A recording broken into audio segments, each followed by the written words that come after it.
Okay.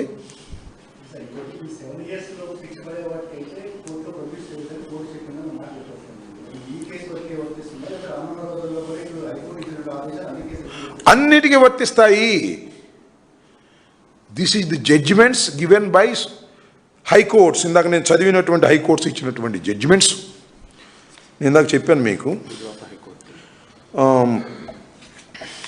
Pratap Ghari and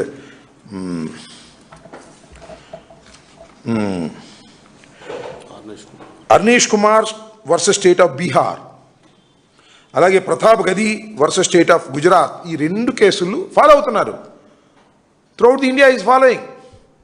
దీన్ని base చేసుకుని high court has given circulars to all the magistrates and to all the police stations. The circulation has given, but they are violated. Violate చేసినప్పుడు ఏం చేయాలి? Contempt of కోర్టుకి వెళ్ళాము. అదే జరుగుతుంది వాళ్ళ. ఇది ఈ ఒక్క రాంబాబు కేసులోనే కాదు, లేదు సుబ్బారావు కేసులోనే కాదు, ఏ కేసులో అయినా పోలీసు వారే కదా సెక్షన్లు పెట్టేది, మనం పెట్టాం, పోలీసు వారే పెడతారు. ఆ పెట్టినటువంటి సెక్షన్లు ఐపీసీ ప్రకారం, ఆ పెట్టినటువంటి సెక్షన్లు దాని యొక్క శిక్షా పరిమితి ఎంత అంటే 7 సంవత్సరాలు కన్నా లోపు అనుకో. సింపుల్. పోలీసు కళ్ళు మూసుకుని అబ్బాయి సంతకం పెట్టి నువ్వు బెయిల్ తీసుకెళ్ళిపోమని చెప్పాలా ఆ సెక్షన్లు వేస్తే. ఆ సెక్షన్లు కాకుండా మోర్ దెన్ 7 years శిక్ష పడే సెక్షన్లు వేశారనుకో, అప్పుడు కోర్టులో ప్రొడ్యూస్ చేయాల్సిందే. That is the mandatory.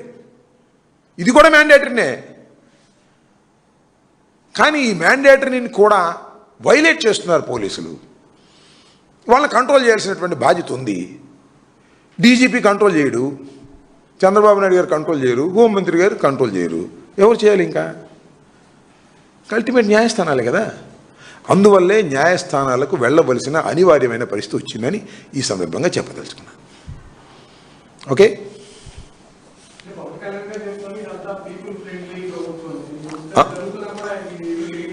ఏంటండి?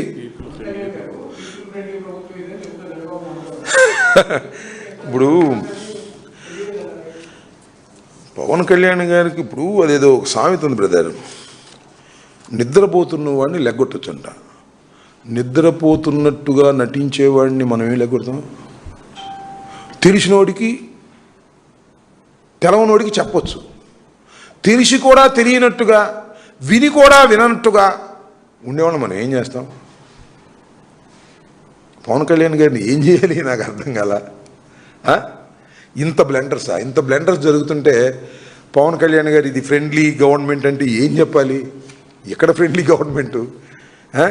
7 గంటల సేపు 7:20 వరకు నా ఇంటి ముందు విధ్వంసం చేస్తుంటే కళ్ళు మూసుకున్న పోలీసులు ఫ్రెండ్లీ ప్రభుత్వం ఇది నాకు తెలియగడుగుతాను. పెట్టుకోవచ్చుగా, కేసు పెట్టుకోవచ్చు, కోర్టులో ప్రొడ్యూస్ చేసుకోవచ్చు అనుకో, జైలుకి పంపవచ్చు. ఇదేం గొడవ? ఇంటి మీద దాడి చేస్తారా? ఇలాంటి ప్రెసిడెంట్ వస్తే ఎవరింటి మీద ఎవరు దాడి చేయడం? ఇంకా పోలీసులు మేనేజ్ చేసుకుంటే ఎవరి మీద దాడి చేయొచ్చు, నన్ను కూడా చంపేయచ్చు నడి రోడ్డు మీదే. తర్వాత కేసులు వేసే సంగత పోలీసులు మేనేజ్ చేసుకుని ఏదేం చేసేయచ్చు కదా అనేటువంటి ఒక ఆలోచన ప్రజల్లోకి వెళుతుంది కదా. దీనికి పవన్ కళ్యాణ్ గారు ఇది ఫ్రెండ్లీ ప్రభుత్వం అంటే ఏం చెప్పాలి? ఆయనకి ఫ్రెండ్లీ ప్రభుత్వం, ఆయనకి జనసేనకు కూడా కాదు, ఆయన వరకే. జనసేనకు ఫ్రెండ్లీ ప్రభుత్వం అంటే వాళ్ళు ఒప్పుకోవట్లేదు పాపం. ఈ ప్రభుత్వం ఫ్రెండ్లీ ప్రభుత్వం కాదు, ఏం ప్రభుత్వం కాదు, మమ్మల్ని ఇబ్బంది పెడుతుందని జనసేన వాళ్ళు అంటున్నారు. కానీ జనసేనకి ఇది ఫ్రెండ్లీ ప్రభుత్వం కాదు, కానీ పవన్ కళ్యాణ్ గారికి మాత్రం ఇది చాలా ఫ్రెండ్లీ ప్రభుత్వం, ఆయనకు కావాల్సినంత ఇస్తున్నారు అని అనుకోవాలి మనం. అంతకుమించి ఏముంది?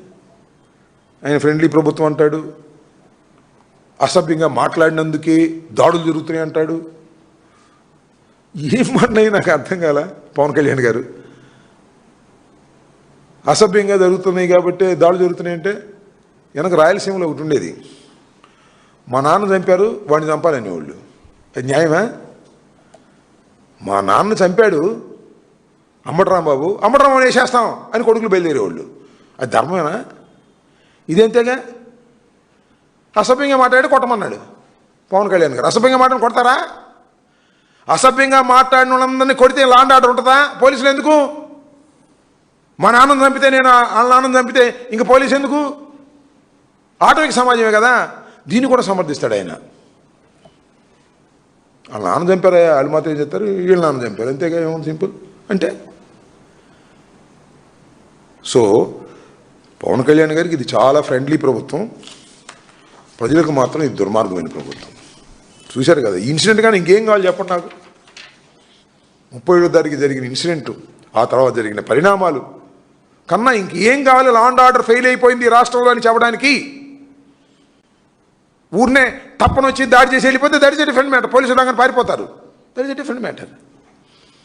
పోలీసులు అక్కడే ఉంటారు, అక్కడే మందు బాటిల్ పంచుతారు, అక్కడే గంజాయి తవనుకులు వేసుకుంటుంటారు, అక్కడే పెట్రోల్ బాంబులు వేస్తుంటారు, పోలీసులు ఏమో సర్దుతూ ఉంటారు, కార్లు బగలు కొడతా ఉంటారు. ఒక్కసారి విజువలైజ్ చేయండి. అదే మీ కొంప మీద జరిగితే ఎలా ఉంటుందో. నా కొంప మీద జరిగింది, అది నేను అనుభవించా. ఒకసారి విజువలైజ్ చేయండి రాష్ట్ర ప్రజానీకం. పోలీసులు నిర్వీర్యం అయిపోయి నుంచుంటారు, అంతే, ఏం లేదు. నన్ను మాత్రం 10-20కి నన్ను తీసుకెళ్ళిపోతారు. ఆ తర్వాత 3-4 గంటలు అక్కడే జరుగుతూ ఉంటుంది. సో ఇది చాలా దుర్మార్గం. ఈ దుర్మార్గాలకు అన్నిటికీ అడ్డుకట్ట వేసే విధంగా న్యాయ పోరాటం చేయబోతున్నాము. న్యాయ పోరాటంలో ఇది తొలి అడుగు.